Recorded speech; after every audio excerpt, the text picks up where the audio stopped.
Hello students, welcome to then class 98। हम लोग पूरे हाई स्कूल प्राथमिक गणित भाग 1 वर्णों के लिए प्रश्नावली 9B को सॉल्व कर रहे हैं। 13 नंबर क्वेश्चन सॉल्व करेंगे इस क्लास में। 13 नंबर क्वेश्चन है कि ए बी सी डी एक समांतर चतुर्भुज है। ए बी सी डी एक समांतर चतुर्भुज है। इसका मतलब होगा कि ए बी समांतर सी डी, ए डी समांतर बी सी, ए बी बराबर है सी डी के, ए डी बराबर है बी सी के। ई और एफ जो है उसकी सम्मुख भुजा, ई और एफ जो है उसकी सम्मुख भुजा ए डी और बी सी के मध्य बिंदु है। ई और एफ जो है ए डी और बी सी के मध्य बिंदु है। सिद्ध करें कि डी ई बी एफ जो है एक समांतर चतुर्भुज है। ये सिद्ध करना है। एवं रेखाखंड बी ई और डी एफ जो है विकर्ण ए सी को समत्रिभाजित करते हैं, यानी कि 3 बराबर भागों में बांट रहे हैं।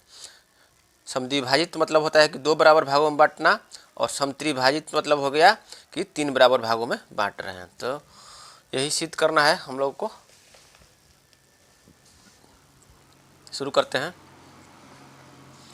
दिया हुआ है कि ए बी सी डी एक समांतर चतुर्भुज है। ए बी सी डी समांतर चतुर्भुज है और ई और एफ जो है उसकी सम्मुख भुजा ए डी और बी सी के मध्य बिंदु है। तो इसका मतलब हुआ कि ई ए डी का मध्य बिंदु है, तो डी बराबर क्या हो जाएगा 1/2 ए डी हो जाएगा, तथा ये बी एफ बराबर क्या हो जाएगा 1/2 बी सी। सिद्ध करना है कि डी ई बी एफ जो है, डी ई बी एफ एक समांतर चतुर्भुज है और बी ई और डी एफ जो है विकर्ण ए सी को समत्रिभाजित करते हैं, अर्थात ए सी को 3 बराबर भागों में बांटते हैं, डी ई और बी एफ। तो इसका अर्थ हुआ कि ए एम बराबर एम एल बराबर एल सी, यही सिद्ध करना है। चलिए इसको आराम से समझते हैं। उत्पत्ति लिखते हैं। उत्पत्ति यहाँ पर देखिए, यहाँ पर दिया हुआ है कि डी ई बराबर जो है, डी ई बराबर उत्पत्ति में लिखेंगे, चूँकि डी ई बराबर 1/2 ए डी है, डी ई बराबर है 1/2 ए डी, ये आपका दिया हुआ है, ठीक है। और जो है बी एफ बराबर है 1/2 बी सी, यह भी आपका दिया हुआ है। इसलिए अब चूँकि ए डी बराबर बी सी होगा, क्योंकि ए बी सी डी एक समांतर चतुर्भुज है, तो इसलिए लिखेंगे ए डी बराबर बी सी है तो डी बराबर बी एफ हो जाएगा, इसलिए लिख देंगे डी ई बराबर बी एफ, ठीक है। चूँकि यहाँ पर जो है ए डी बराबर बी सी, चूँकि ए डी बराबर है बी सी के, इसलिए डी बराबर बी एफ हो जाएगा। ए डी बराबर B C, A B C D एक समांतर चतुर्भुज है, इसलिए इसकी समान सम्मुख भुजाएं जो है बराबर होती है। ए बी सी डी एक समांतर चतुर्भुज है, एक समांतर चतुर्भुज है। तो समांतर चतुर्भुज की सम्मुख भुजाएं बराबर होती हैं। प्रमेय नंबर 19 से समांतर चतुर्भुज सम्मुख भुजाएं बराबर होती है। तो इस प्रकार जो है ए डी बराबर बी सी है, ए डी बराबर बी सी, इसलिए हाफ ए डी बराबर हाफ बी सी हो जाएगा, तो डी ई बराबर बी एफ हो जाएगा। और चूँकि ए बी सी डी एक समांतर चतुर्भुज है, यहाँ पर लिखेंगे, चूँकि ए बी सी डी जो है एक समांतर चतुर्भुज है, ए बी सी डी एक समांतर चतुर्भुज है, इसलिए ए डी क्या होगा, समांतर चतुर्भुज की सम्मुख भुजाएं समांतर होती हैं, तो ए डी समांतर हो जाएगा, ए डी समांतर हो जाएगा बी सी के, ए डी समांतर हो जाएगा बी सी के, इसलिए ए डी समांतर हो गया बी सी के, इसलिए ए डी का जो पार्ट है डी ई समांतर हो जाएगा बी एफ के, बी सी का पार्ट बी एफ के, यहाँ पर लिख देंगे। इसलिए डी ई जो है डी ई समांतर हो जाएगा बी एफ के, डी बराबर बी एफ, इसको फर्स्ट समीकरण मान लेते हैं। डी समांतर हो गया बी एफ के, क्योंकि ए ई जो है डी जो है डी तथा बी एफ जो है बी एफ क्रमशः ए डी और बी सी का, ए डी और बी सी रेखा का भाग है। इसको इस तरह से लिख सकते हैं कि ए ई डी जो है और बी एफ सी जो है एक ही रेखा पर है, संरेख है। तो डी बराबर समांतर हो गया बी एफ की, मान लेते हैं समीकरण सेकंड। यहाँ पर लिख देंगे समीकरण फर्स्ट और सेकंड से, समीकरण फर्स्ट और सेकंड से डी बराबर है बी एफ के, डी बराबर बी एफ के, और डी ई समांतर है बी एफ के, इसलिए डी ई बी एफ का हो जाएगा एक समांतर चतुर्भुज हो जाएगा प्रमेय नंबर 25 से।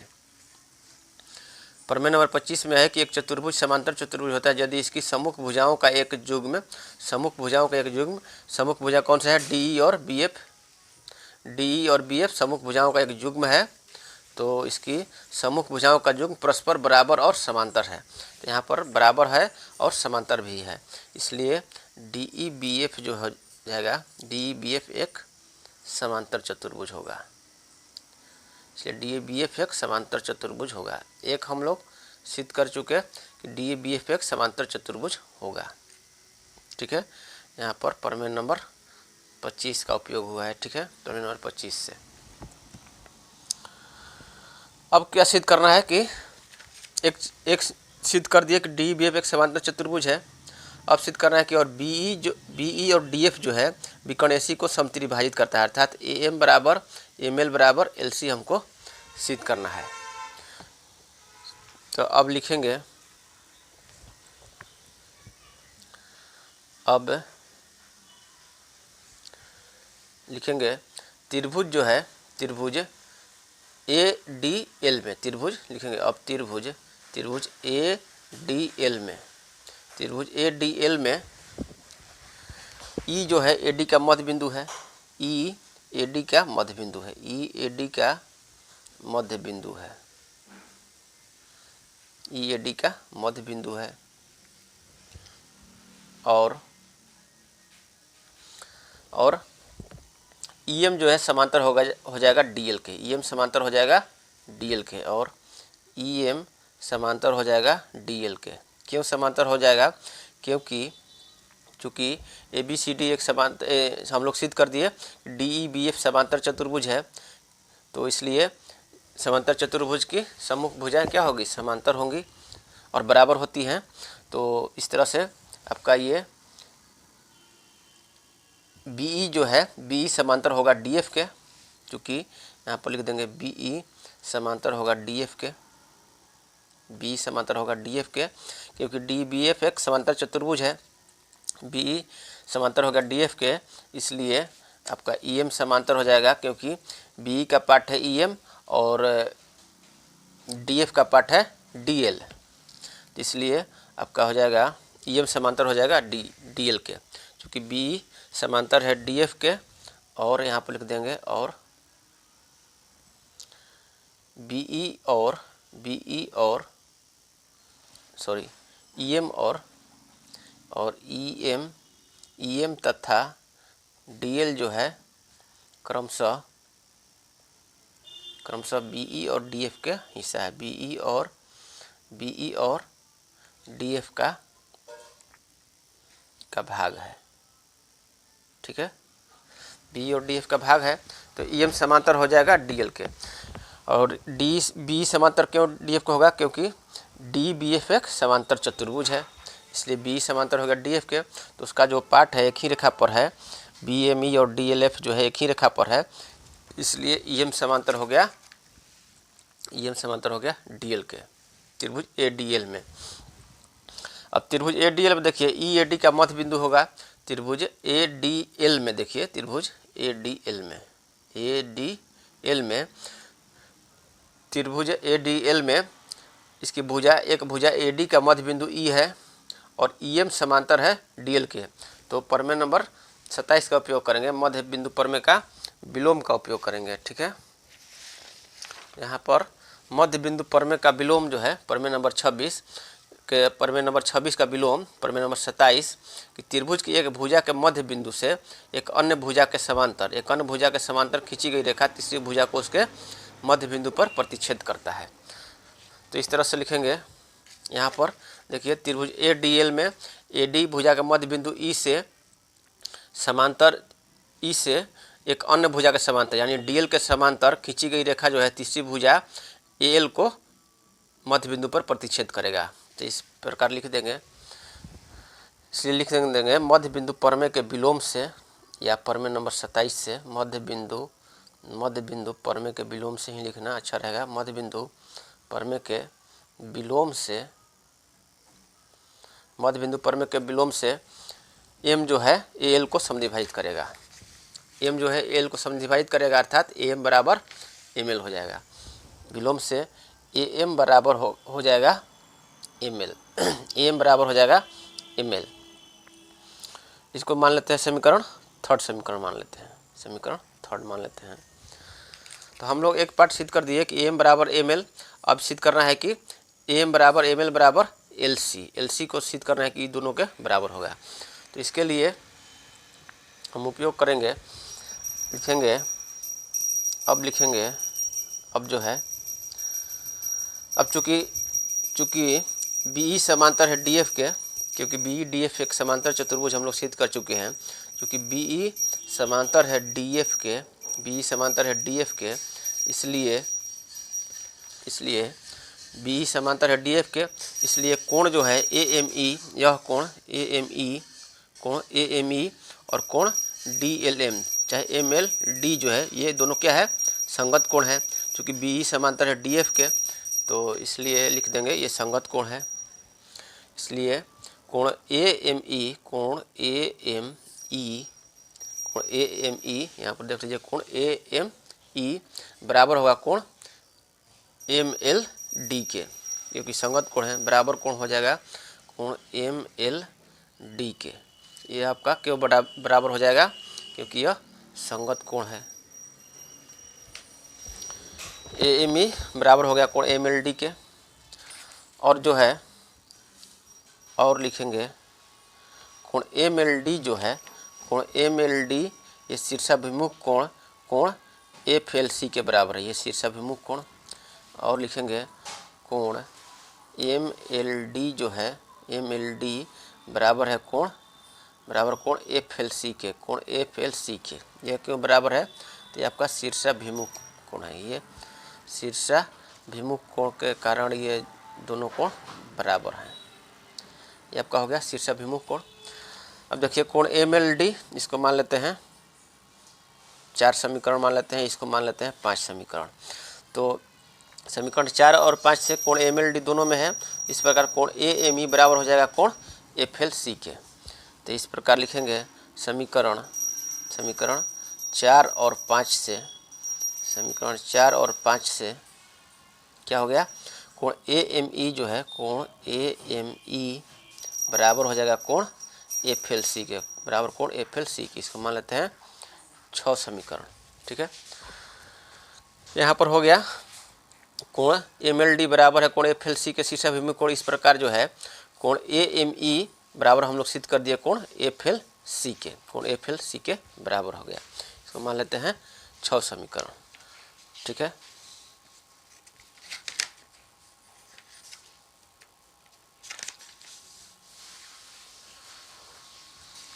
तो इस प्रकार इतना हो गया, कोण AME बराबर हो गया कोण FLC के। अब फिर लिखेंगे चूँकि ABCD एक समांतर चतुर्भुज है, तो AB समांतर है CD के। यहाँ पर देख लीजिए, चूँकि जो है ABCD एक समांतर चतुर्भुज है, तो AB समांतर है CD के। यहाँ पर लिख लेते हैं, लिखेंगे चूँकि ABCD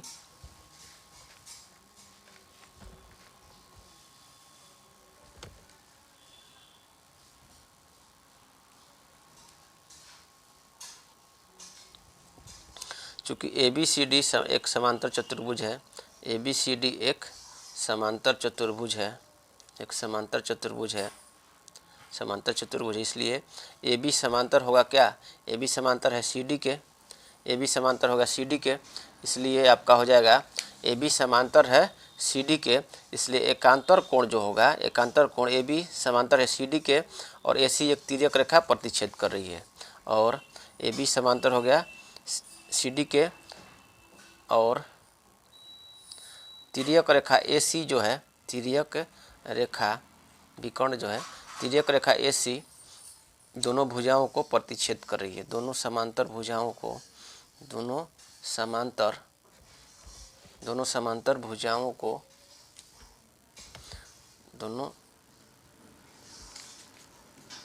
दोनों समांतर भुजाओं को प्रतिच्छेद कर रही है, इसलिए एकांतर कोण बराबर होगा। तो भुजाओं को प्रतिच्छेद कर रही है AC तिर्यक रेखा। तो यहाँ पर देख लीजिए AB जो है ABCD एक समांतर चतुर्भुज है, तो AB समांतर है CD के और AC तिर्यक रेखा प्रतिच्छेद कर रही है, इसलिए एकांतर कोण जो है MAE एकांतर कोण MAE, यह एकांतर कोण इसको मान लेते हैं, यह एकांतर कोण किसके बराबर होगा, इस एकांतर कोण के बराबर होगा। ठीक है, कोण MAE जो है एकांतर कोण बराबर होगा किसके, कोण FCL के बराबर होगा। तो यहाँ पर लिख देंगे प्रतिच्छेद कर रही है, इसलिए कोण जो है MAE, कोण MAE बराबर हो जाएगा कोण FCL के, कोण FCL के। क्यों हो जाएगा, क्योंकि ये दोनों एकांतर कोण है, AB समांतर है CD के और AC प्रतिच्छेद रेखा तिर्यक रेखा प्रतिच्छेद कर रही है। तो इस प्रकार इसको मान लेते हैं 5, 6 हो गया, इसको मान लेते हैं 7 समीकरण, इसको मान लेते हैं 7वां समीकरण, 7 समीकरण हो गया। अब लिखेंगे अब त्रिभुज जो है, त्रिभुज AME, अब देखिए त्रिभुज AME और त्रिभुज FLC को सर्वांग समसिद्ध करेंगे। ठीक है, त्रिभुज AME और त्रिभुज FLC को सर्वांग समसिद्ध करेंगे। तो लिखेंगे यहाँ पर त्रिभुज AME और त्रिभुज FLC में, त्रिभुज FLC में अब यहाँ पर देखिए त्रिभुज AME और FLC में कोण भुजा सर्वांग समता कसौटी का उपयोग करके इसको दोनों को सर्वांग सम सिद्ध करेंगे और इस प्रकार AM बराबर हम LC को सिद्ध कर देंगे। तो यहाँ पर देखिए कोण यह कोण और यह कोण और यह भुजा AE भुजा, क्योंकि AE भुजा जो है FC के बराबर है, क्योंकि F जो है BC का मध्य बिंदु है और E जो है AD का मध्य बिंदु है। तो इस प्रकार AE जो है FC के बराबर होगा और यह कोण भुजा, उसी प्रकार जो है यह कोण इस कोण के बराबर है, यह कोण जो है इस कोण के बराबर है और यह भुजा जो है यह भुजा इस भुजा के बराबर है। तो इस कोण भुजा सर्वांग समता कसौटी के आधार पर जो है हम लोग पढ़े थे, कोण भुजा सर्वांग समता कसौटी उप प्रमेय के आधार पर जो है हम इसको सर्वांग सम सिद्ध करेंगे। ठीक है, तो यहाँ पर पहले देख लीजिए, इसको लिखेंगे हम कोण AME जो है, कोण AME बराबर है कोण FLC के, ये आपको लिख देंगे। इसके बाद जो है कोण MAE जो है एकांतर कोण FCL के बराबर है। ठीक है, इसके बाद AE बराबर है FC के, AE बराबर है FC के, ये दोनों भुजा बराबर है क्योंकि E AD का मध्य बिंदु है और जो F जो है BC का मध्य बिंदु है, इसलिए और AD बराबर है BC के, क्योंकि ABCD एक समांतर चतुर्भुज है। तो यहाँ पर लिख देंगे त्रिभुज AME और त्रिभुज FLC में क्या है, लिख देंगे पहले कोण जो है, कोण AME जो है बराबर है कोण FLC के, कोण FLC के, एक कोण AME बराबर कोण FLC के, ये किस से, तो समीकरण 6 से, यहाँ पर लिख देंगे समीकरण 6 से, समीकरण 6 से। ठीक है, फिर लिखेंगे कोण जो है MAE, कोण MAE बराबर है कोण MAE बराबर है कोण FCL के, बराबर कोण है FCL के, ये आपका हो जाएगा समीकरण 7 से, समीकरण 7 से, समीकरण 7 से आपका हो गया कोण MAE बराबर हो गया कोण FCL। तो कोण हो गया और भुजा जो है AE, भुजा AE बराबर होगा भुजा FC के, यहाँ पर लिख देंगे चूँकि E और F जो है E और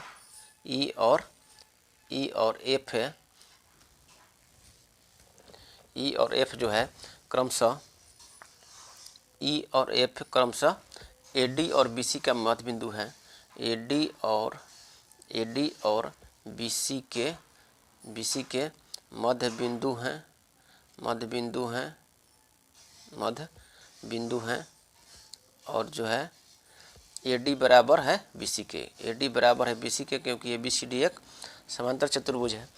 तो AD बराबर BC के है, इसलिए AE बराबर FC हो गया। तो यहाँ पर देखिए, यहाँ पर हो गया ये आपका कोण हो गया, ठीक है, कोण, ये आपका हो गया कोण, कोण कोण, और ये आपका हो गया भुजा, ठीक है, ये हो गया भुजा। तो कोण कोण भुजा सर्वांग समता कसौटी से यहाँ पर लिख देंगे, इसलिए कोण कोण भुजा सर्वांग समता कसौटी में क्या था ऊपर में हमें कि यदि एक त्रिभुज के दो कोण और एक भुजा जो कोण के अंतरित न हो, क्रमशः दूसरे त्रिभुज के संगत कोणों और भुजा के बराबर हो, तो ये त्रिभुज सर्वांग होते हैं। इसलिए लिख देंगे यहाँ पर, इसलिए कोण कोण भुजा, कोण कोण, कोण कोण भुजा सर्वांग समता कसौटी से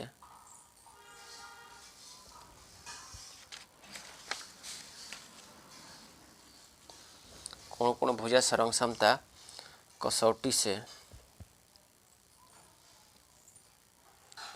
या ऊपर में से सर्वांग समता कसौटी से त्रिभुज जो है AME, त्रिभुज AME, त्रिभुज AME सर्वांग हो जाएगा त्रिभुज FLC के, त्रिभुज FLC के। तो हम लोग सर्वांग सिद्ध कर दिए कि त्रिभुज जो है AME, त्रिभुज AME जो सर्वांग हो गया त्रिभुज FLC के सर्वांग हो गया।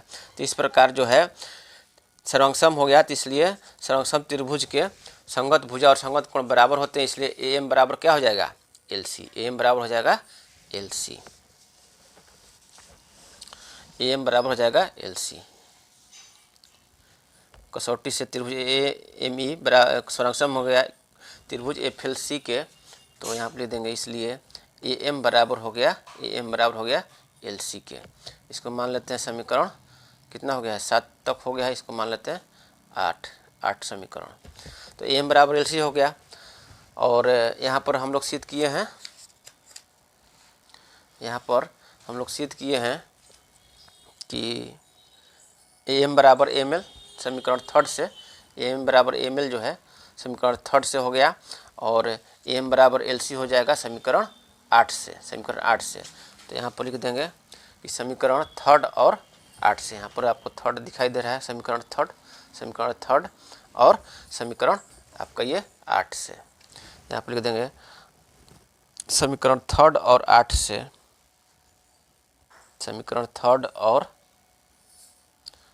8 से क्या हो जाएगा, AM बराबर हो जाएगा, AM बराबर हो जाएगा ML, AM बराबर ML बराबर हो जाएगा LC के, ठीक है, LC के। बस यही सिद्ध करना था कि BE और DF जो है विकर्णेशी को समत्रिभाजित करते हैं, तो वही सिद्ध कर दिए कि AM बराबर ML बराबर LC, अतः लिख देंगे कि यह सिद्ध हो गया, ठीक है, सिद्ध हुआ। तो इस प्रकार जो है हम लोग इसको सॉल्व कर लिए। 13 नंबर क्वेश्चन को यहाँ फिर से देख लीजिए शुरू से, यहाँ से, ठीक है। ABCD एक समांतर चतुर्भुज है, बाकी सब यहाँ से यहाँ इस तरह से है, ठीक है।